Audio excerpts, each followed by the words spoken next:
रेशम चौधरीलाई जेलबाट छुटाउने अध्यादेशप्रति गगन थापाको आपत्ति। सुनधाराको मूलधारा नै नष्ट पारेपछि महानगरका प्रमुख बालेन शाहको आपत्ति। रेशम चौधरीलाई छुटाउने अध्यादेश बारेमा बालेनले के भने यसबारे महत्त्वपूर्ण जानकारी। रेशम चौधरीलाई छुटाउन सरकारले ल्याएको अध्यादेश तत्काल फिर्ता हुनुपर्छ भन्दै रवि लामिछानेको भनाई। लैनचौरमा मेलम्ची खानेपानीको पाइप फुटेपछि भयो ठूलो हंगामा।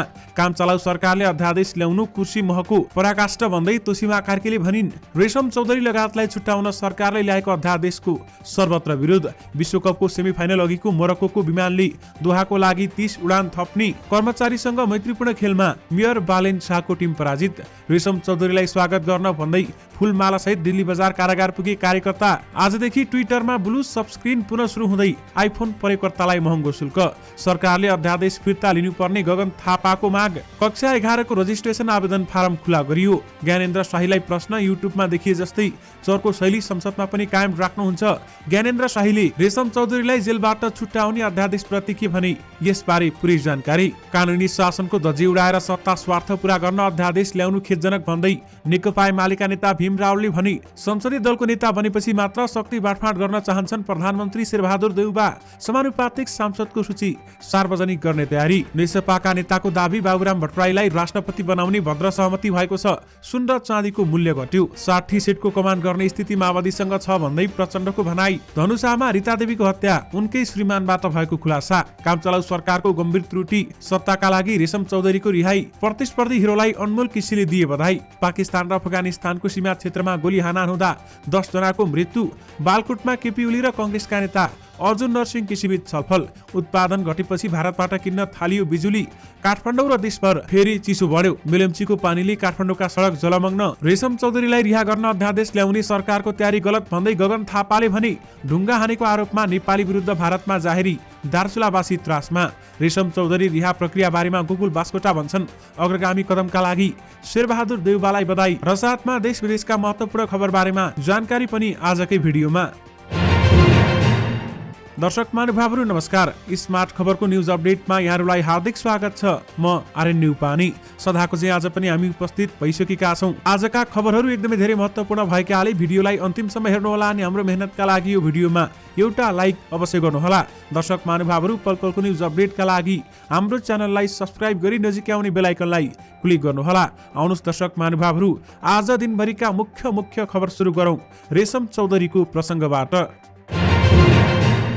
नेपाली कंग्रेसका महामन्त्री गगन कुमार थापाले जन्मकैदको सजाय भोगिरहेका रेशम चौधरीलाई छुटाउने गरी सरकारले ल्याउन लागेको अध्यादेशको विरोध गरेका छन्। पार्टीभित्र यो अध्यादेशका बारेमा न त कुनै छलफल भएको छ न कुनै निर्णय नै। त्यसैले विगतमा पार्टीको अडान जे थियो आज पनि त्यही छ। थापाले भनेका छन् यो अध्यादेश कानुनी राजनीतिक र नैतिक हिसाबले समेत गलत छ। यो असंवैधानिक र संसदीय व्यवस्थाको मर्म विपरीत छ। कंग्रेसका अर्का महामन्त्री विश्वप्रकाश शर्माको भनाइप्रति समर्थन जनाएर ट्विट गर्दै थापाले शर्मा र आफ्नो मात्रै भनाई पार्टीकै धारणा नभएको बताएका छन् र शर्माले अध्यादेशलाई गलत भन्दै अध्यादेश ल्याउनुमा कानुनी र राजनीतिक प्रश्न मात्र नभई यो प्रकरणमा नैतिक प्रश्न समेत जोडिएको बताएका छन्। यानि कि रेशम चौधरीलाई जेलबाट छुटाउने अध्यादेशप्रति गगन थापाले आपत्ति जनाएका छन् र यो अध्यादेश फिर्ता हुनुपर्छ भन्दै बताएका छन्। धरहरा पुनर्निर्माणको क्रममा सुनधारा पानी पठाउने मूलधारा नै नष्ट हुने गरी डोजर चलाएको भन्दै काठमाडौँ महानगरपालिकाका प्रमुख बालेन शाहले आपत्ति जनाएका छन्। काठमाडौँको न्यू रोड स्थित सङ्कटा क्लबमा आज बिहान आयोजित पत्रकार भेटघाटमा प्रमुख शाहले नेपालको मौलिक कला संस्कृतिको नमुना ऐतिहासिक सुनधाराको संरचना पुनर्निर्माण नाममा भत्काउन नहुने बताएका छन्। उनले त्यसलाई संरक्षण गरिनुपर्ने आवश्यकतामा जोड दिएर शाहले सुनधारामा निर्माण भइरहेका संरचनाको विरोध गर्नुका साथै सम्पूर्ण निर्माण कार्य रोक्न सम्बन्धित ठेकेदारलाई अनुरोध समेत गरेका छन्। रमण कन्स्ट्रक्सन कम्पनीले सुनधाराको ठिक पछाडि ठूलो खाडल बनाई त्यहाँ 1 लाख लिटर पानी अट्ने विशाल ट्याङ्की निर्माण गर्ने क्रममा ऐतिहासिक संरचनाको मुख्य वस्तु काठको लामो पाइप नष्ट भएको भन्दै आइतबार स्थानीय बासिन्दा क्लबका प्रतिनिधि तथा वडा नम्बर 22 का वडा अध्यक्षले समेत विरोध गरेका थिए। दर्शक महानुभावहरू उक्त विरोधपछि प्रमुख बालेन शाह समेतको उपस्थितिमा आयोजित पत्रकार सम्मेलनमा 100 वर्ष पुरानो ऐतिहासिक संरचना भत्काउने बारेमा महानगरलाई कुनै पनि जानकारी नभएको उल्लेख गरियो। त्यहाँ भएका कार्य महानगरपालिकासँग कुनै पनि छलफल नै नगरी अगाडि बढाएको पनि शाहले बताएका छन्। दर्शक महानुभावहरू, प्रमुख शाहले सुन्धाराको मुख्य धारा भएको ठाउँमा खन्ने विषयमा आफूसँग कुनै सरसल्लाह नभएको बताउँदै त्यसबारेमा आफूले कुनै आदेश नदिएको समेत प्रश्न पारेका छन्। सुन्धाराको मूलधारा नै नष्ट हुने गरी किन डोजर चलाइयो, त्यसलाई फेरि पुनर्निर्माण गर्नुपर्छ भन्ने पक्षमा बालेन शाह रहेका छन् र बालेन शाह यो देखेर एकदमै आक्रोशित पनि भएका छन्। राष्ट्रिय स्वतन्त्र पार्टीका सभापति रविलामी छानेले सरकारले ल्याएको अध्यादेश फिर्ता हुनुपर्ने बताएका छन्। सरकारले विद्रोहीहरूलाई आम माफी दिन मिल्ने गरी आइतबारको मन्त्री परिषद बैठकबाट अध्यादेश ल्याउने निर्णय गरेको थियो भने सरकारले संसद छलेर उक्त अध्यादेश ल्याएको भन्दै राष्ट्रिय स्वतन्त्र पार्टीका सभापति रविलामी छानेले अध्यादेश तत्काल फिर्ता हुनुपर्ने बताएका छन्। अब नयाँ संसदको बैठक बस्न कति समय लाग्ला? 1 हप्ता, 2 हप्ता, 3 हप्ता, त्यस्तो के आपतकाल परेको थियो र 1-2 हप्ता पनि कुर्न नसकिने सभापति लामिछानेले फेसबुकमा लेख्दै प्रश्न गरेका छन्। दर्शक महानुभावहरू, अध्यादेशले नयाँ जनादेशको मर्म मिचेको उनको भनाइ छ भने नयाँ संसदको अधिकार मिच्ने प्रयास भएको छ। यो कदम राजनीतिक निर्जलताको पराकाष्ठ हो, यो तत्काल फिर्ता हुनुपर्छ भन्दै रवि लामिछानेले भने सरकारले मन्त्री परिषद बैठकबाट मुलुकी फौजदारी कार्यविधि संहिता 2074 को दफा 216 मा उपदफा 9 थप्दै विद्रोहीलाई आम माफी दिने प्रावधान राख्ने गरी अध्यादेश ल्याउने निर्णय गरेको थियो। सरकारले नागरिक उन्मुक्ति पार्टीका नेता रेशम चौधरी लगायतका विद्रोहीहरूलाई आम माफी दिन मिल्ने गरी अध्यादेश ल्याउने निर्णय गरेपछि यसको विरोध भइरहेको छ। यद्यपि रवि लामिछाने प्रधानमन्त्री शेरबहादुर देउवामाथि पनि खनिएका छन् र उनले यो कस्तो अध्यादेश ल्याउन लागेको, यो तत्काल फिर्ता हुनुपर्छ भन्दै रवि लामिछानेले भनेका छन्। दर्शक महानुभावहरू, नागरिक उन्मुक्ति पार्टीका संस्थापक रेशम चौधरी रिहा हुने हल्लाले उनका कार्यकर्ताहरू दिल्ली बजार कारागार पुगेका छन्। चौधरीलाई स्वागत गर्न भन्दै केही कार्यकर्ताहरू झण्डा र फुलमाला सहित कारागार अगाडि गएर बसेका छन्। 2072 सालमा कैलालीको टिकापुरमा थरुहटले गरेको आन्दोलनमा झडप हुँदा नेपाल प्रहरीका एसएसपी लक्ष्मण न्युपानी सहित नेपाल प्रहरीका 5 जना, सशस्त्र प्रहरीका 2 जना र एक बालक गरी 8 जनाको मृत्यु भएको थियो। सोही घटनामा दोषी ठहर भई चौधरीले जन्म कैदको सजाय भोगिरहेका छन्। दर्शक महानुभावहरू, ज्ञानेन्द्र शाहीले पनि रेशम चौधरीको रिहाई सम्बन्धी आउने अध्यादेश सम्बन्धी केही कुरा बताएका छन् र उनलाई अरू केही प्रश्न पनि हामीले सोधेका थियौं। दर्शक महानुभावहरू, युट्युबमा देखिए जस्तै चर्को शैली संसदमा पनि कायम राख्नुहुन्छ भन्दै हामीले ज्ञानेन्द्र शाहीलाई प्रश्न गरेका थियौं। ज्ञानेन्द्र शाहीले यसको जवाब दिँदै भने, म पहिले जस्तो थिएँ, अहिले पनि त्यस्तै छु। मैले संसदमा गएर सबैभन्दा पहिला एमसीसी को कुरा उठाउने पनि बताइसकेको छु र म यो उठाउने पनि छु भन्दै उनले बताएका छन्। म युट्युबमा होस् अथवा कुनै पनि सामाजिक सञ्जालमा होस् अथवा संसदमा होस्, म एउटै आवाजमा बोल्ने छु, पहिलेको जसरी नै जनताको पक्षमा बोल्ने छु भन्दै ज्ञानेन्द्र शाहीले बताएका छन्। दर्शक महानुभावहरू, ज्ञानेन्द्र शाही जुम्लाबाट निर्वाचित सांसद हुन्। राष्ट्रिय प्रजातन्त्र पार्टी प्रवेश गरेको 1 वर्ष नपुग्दै प्रतिनिधि सभामा निर्वाचित भएका शाही राप्रपाका प्रवक्ता समेत हुन् भने उनले संसदमा गएर जनताका पक्षमा बोल्ने बताएका छन् र नराम्रा कामहरूलाई फेस टु फेस भन्न सक्ने हिम्मत मसँग छ, म त्यो गर्छु भन्दै उनले बताएका छन्। त्यसैगरी दर्शक महानुभावहरू, अहिले रेशम चौधरीको अध्यादेश ल्याउने सम्बन्धी ठूलो विवाद रहेको छ। त्यस सम्बन्धी पनि ज्ञानेन्द्र शाहीले आफ्नो भनाइराखेका छन्। यो सरकारमा आउने खेल हो, यो सरकारमा आउनका लागि यस्तो अध्यादेश ल्याइँदैछ। रेशम चौधरी लगायतलाई रिहाई गर्न ल्याउने अध्यादेश फिर्ता हुनुपर्छ, सरकारमा जानको लागि जे पनि गर्ने भन्दै ज्ञानेन्द्र शाही केही आकर्षित पनि देखिएका थिए। दर्शक महानुभावहरू, के रेशम चौधरीलाई रिहाई गर्न ल्याएको अध्यादेश ठिक छ त? तपाईहरुलाई के लाग्छ? दर्शक महानुभावहरू, यो फिर्ता हुनुपर्छ अथवा आउनुपर्छ? तपाईहरुलाई के लाग्छ? हामीलाई यो भिडियोको कमेन्ट बक्स मार्फत बताउन भनी नबिर्सिनु होला। स्मरण रहोस्, रेशम चौधरी 8 जनाको हत्या आरोपी हुन् र उनी अहिले जेलमा रहेका छन्। निर्वाचन आयोगले समानुपातिक सांसदहरूको सूची आज सार्वजनिक गर्ने गरी तयारी गरेको छ। मङ्सिर 4 गतेको प्रतिनिधि सभा र प्रदेशसभा सदस्य निर्वाचनमा समानुपातिक प्रणाली तर्फबाट विजयी उम्मेद्वारको सूची सार्वजनिक गर्ने तयारी गरेको हो। निर्वाचन आयोगको राजनीतिक दल शाखाका उपन्यायाधीशवक्ता तथा समानुपातिक तर्फका प्रवक्ता गुरुप्रसाद वाग्लेले समानुपातिक सांसदहरूको सूची सकेसम्म आजै सार्वजनिक गर्ने गरी तयारी अनुसार काम भइरहेको पनि बताएका छन् र वाग्लेका अनुसार आज समय अपुग भएमा भोलि सूचना सार्वजनिक गरिनेछ भन्दै उहाँले बताउनु भएको छ। एमाले नेता भीम रावले अहिले सरकारले अध्यादेश ल्याउन खोज्नु कानुनी शासनको धज्जी उडाइरहनु सरह हुने बताएका छन्। हत्या अभियोगमा जेलमा रहेका रेशम चौधरी लगायतका व्यक्तिलाई आम माफी दिने गरी सरकारले अध्यादेश ल्याउन खोजेपछि रावलले आपत्ति जनाएका हुन्। सरकारमा सहभागी दलहरूले कानुनी शासनको धज्जी उडाउँदै अध्यादेशद्वारा सत्ता स्वार्थ पूर्ति गर्न खोज्नु खेदजनक छ। नेता रावलले भनेका छन्, यो नेपाली जनताको जनादेशको समेत घोर अपमान हो। जिल्ला अदालतमा विचाराधीन मुद्दा मात्रै सरकारले फिर्ता लिन सक्ने व्यवस्थामा संशोधन गरी सरकारले जुनसुकै अदालतमा विचाराधीन मुद्दा फिर्ता लिन सक्ने गरी अध्यादेश ल्याउने निर्णय गर्नु कुशासन बढाउन काम भएको उनको भनाइरहेको छ। दर्शक महानुभावहरू, नयाँ सरकार गठनको रस्साकसीसँगै प्रमुख संवैधानिक पदहरू कसको पुल्टामा पर्ने भन्ने विभिन्न आकलनहरू सुरु भएका छन्। नयाँ सरकारको नेतृत्व कसले गर्छ भन्नेमा नै संवैधानिक पदहरूको बाँडफाँड निर्भर हुनेछ। यसबीच नेपाल समाजवादी पार्टीका अध्यक्ष बाबुराम भट्टराईको नयाँ राष्ट्रपति बन्न सक्ने चर्चा हुन थालेको छ। हुन त गोर्खा क्षेत्र नम्बर 2 का माओवादी केन्द्रका अध्यक्ष पुष्पकमल दाहाल प्रचण्डलाई छोडेसँगै बाबुराम राष्ट्रपतिको दावेदार बन्न सक्ने आकलन गरिएको थियो। छोरी मानुषी एमी भट्टराईलाई काठमाडौँ 7बाट निर्वाचित गराएर राष्ट्रपतिमा जाने योजना बनाएकाले निर्वाचन नलडेको हुन सक्ने धेरैमा अनुमान समेत गरिएको छ। दर्शक महानुभावहरू, नेपाल समाजवादी पार्टीका नेता एवं प्रदेश सांसद गङ्गानारायण श्रेष्ठ भनी बाबुराम भट्टराईलाई राष्ट्रपति बनाउने विषयमा भद्र सहमति भएको बारेमा अनभिज्ञता प्रकट गर्छन् र बाहिर चर्चा भने एकदमै चुलिएको छ। नेसपाका नेताले दावी गरेका छन् बाबुरामलाई राष्ट्रपति बनाउने भद्र सहमति भएको छ भन्दै बताएका हुन्। नेपाली कंग्रेसका नेता अर्जुन नरसिंह केसीले नेकपा एमालेका अध्यक्ष केपी शर्मा ओलीसँग छलफल गरेका छन्। ओली निवास बालकोटमा आज केसी र ओली बीच समसामयिक राजनैतिक घटनाक्रम बारेमा छलफल भएको हो भने उनीहरूबीच करिब 2 घण्टा कुराकानी भएको केसीको सचिवालयले जानकारी दिएको छ। भेटवार्तामा ओलीले नयाँ सरकार गठनको चासो राखेका थिए। ओलीको निमन्त्रणामा केसी बालकोट पुगेका हुन्। दर्शक महानुभावहरू, यद्यपि पछिल्लो समय कंग्रेस र एमालेको पनि सरकार बन्न सक्छ भन्दै हल्लाहरू फैलिरहेका छन् र दर्शक महानुभावहरू, केही नेताहरूले कंग्रेस र एमालेको सरकार बन्छ भन्दै भित्रभित्रै बताइसकेका छन् र यस्तो खबर आफूलाई प्राप्त भएको पनि बताएका छन्। तेस्रो पटक उद्घाटन गरिएको मिलम्ची खानेपानी आयोजनाको पानी उपभोक्ताका घरमा पठाउँदा ठाउँ ठाउँमा पाइप फुटेका छन्। मिलम्ची खानेपानी आयोजनाले राम्ररी पाइप परीक्षण नगरी पानी पठाउँदा काठमाडौँका कयौं ठाउँमा पाइप फुटेर सडक जलमग्न भएका छन्। काठमाडौँका लैनचौर र नारायणहिटी क्षेत्रका केही स्थान र सडक पुरै डुबानमा परेका छन् भने नारायणहिटीको पुरानो राहदानी विभाग क्षेत्र जलमग्न भएको छ। त्यस्तै जमलदेखि उत्तर लैनचौरसम्मको क्षेत्र मिलम्ची आयोजनाको पाइप फुटेर जलमग्न हुँदा सवारी साधन चलाउन पनि मुस्किल भएको छ। दर्शक महानुभावहरू, त्यहाँका तस्बिरहरू तपाईहरूले स्क्रिनमा देखिरहनु भएको छ।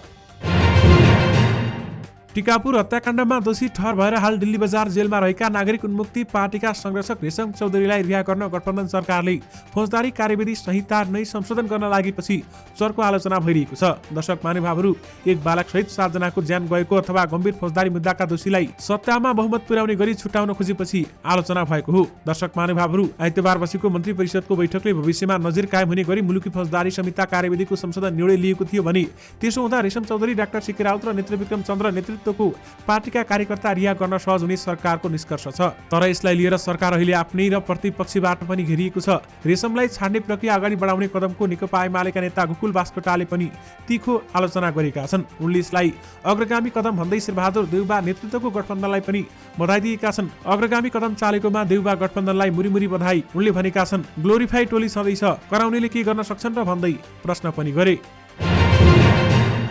राष्ट्रिय स्वतन्त्र पार्टीकी नेत्री एवं नवनिर्वाचित सांसद डाक्टर तुलसीमा कार्कीले कामचलाउ सरकारले रातारात जनघातक अध्यादेश ल्याउन लागेको भन्दै विरोध गरेकी छन्। कार्कीले सामाजिक सञ्जालमा लेखेकी छन्, अपराधीहरूलाई कारागारसम्म गएर भेट्ने तथा रिहाई गराउन कामचलाउ सरकारले रातारात जनघात अध्यादेश ल्याउने निर्लज्ज कुर्सी महको पराकाष्ठ विधिको शासनलाई आफू अनुकूल नचाउन दिनु हुँदैन। देशलाई दुर्घटनाबाट बचाउन नागरिक विरोध आवश्यक छ। तत्कालीन अध्यादेश सच्याइयोस्, खारेज गरियोस् भन्दै उनले बताएकी छन्। काठमाडौँ महानगरपालिकाका जनप्रतिनिधि र कर्मचारीको मैत्रीपूर्ण फुटबल प्रतियोगितामा जनप्रतिनिधिको टिम पराजित भएको छ। काठमाडौँको दशरथ रङ्गशालामा महानगर दिवसको अवसरमा आज भएको मैत्रीपूर्ण खेलमा प्रमुख प्रशासक अधिकृत वसन्त अधिकारीको टिमले मेयर बालेन्द्र शाहको टिमलाई 6-1 ले पराजित गरेको छ। मेयर शाहको नेतृत्वमा जनप्रतिनिधि र प्रमुख प्रशासक अधिकृत वसन्त अधिकारीको नेतृत्वमा कर्मचारीको टिमबीच प्रतिस्पर्धा भएको हो।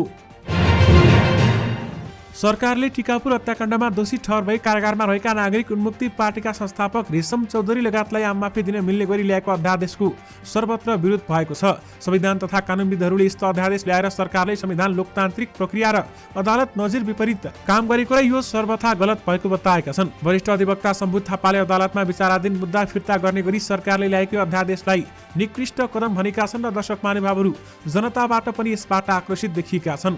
रेशम चौधरीलाई छुटाउन सरकारले ल्याएको अध्यादेश तुरन्त खारेज गरियोस् भन्दै जनताले पनि माग गर्न थालेका छन् र विभिन्न राजनीतिक दलका नेताहरूले पनि माग गर्न थालेका छन्। सेलिब्रिटीदेखि लगेर विभिन्न व्यक्तिहरूले आफ्नो धारणा राख्दै यो सरकारले गलत काम गर्दैछ भन्दै विरोध गर्न थालेका छन्। यद्यपि यस कार्यको सर्वत्र विरोध भएको छ। ऐतिहासिक रूपमा फिफा विश्वकपको सेमिफाइनलमा पुगेको मोरक्को टिमलाई समर्थन गर्न मोरक्कोको राष्ट्रिय ध्वजवाहक रोयल एयर मोरक्कोले दोहाका लागि 30 उडान थप्ने भएको छ। मोरक्कोले फाइनल प्रवेशका लागि बुधबार राति साबिक विजेता फ्रान्सको सामना गर्दैछ भने जारी विश्वकपमा एकमात्र अपराजित टिम मोरक्कोले सेमिफाइनलमा पुग्न पोर्चुगललाई पराजित गरेको थियो। आफ्ना समर्थकलाई दोहा पुर्याउन मोरक्कोले बुधबार 30 वटा उडान सञ्चालन गर्ने आज जारी वक्तव्यमा उल्लेख गरिएको छ।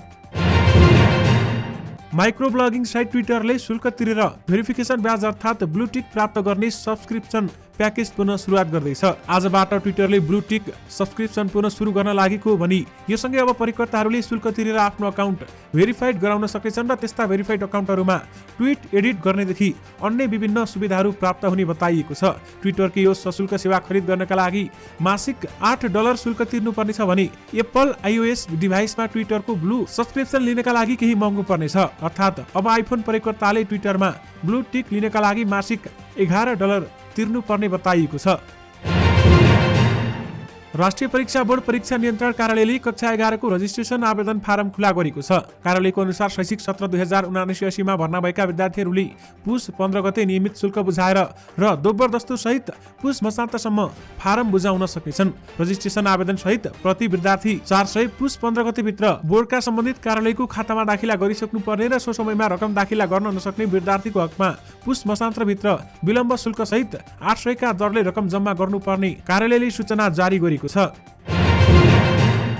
आज सुन र चाँदीको मूल्य घटेको छ। सुनको मूल्य तोलामा 300 र चाँदीको मूल्य 10 रुपियाँले घटेको नेपाल सुन चाँदी व्यवसायी महासंघले जनाएको छ। आज छापावाला सुनको मूल्य तोलामा 1,02,000 र तेजाबी सुनको मूल्य 79,700 र तेजाबी सुनको मूल्य 1,309 रुपियाँ कायम भएको छ।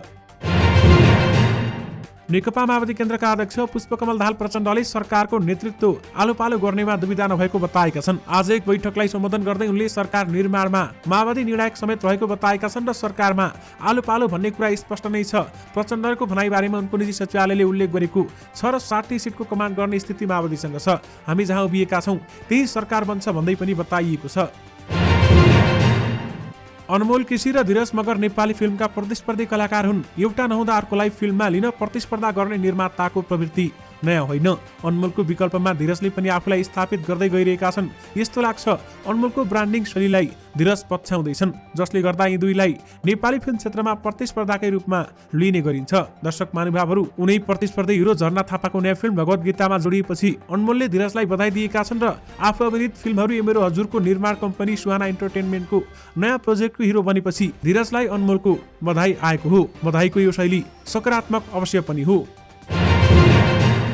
सुखायाम लागेसँगै नेपालको उत्पादन घटेपछि भारतबाट बिजुली किन्न थालिएको छ। नेपाल विद्युत प्राधिकरणले नेपालको माग र आपूर्तिको व्यवस्थापन मिलाउन भारतबाट बिजुली किन्न थालेको हो।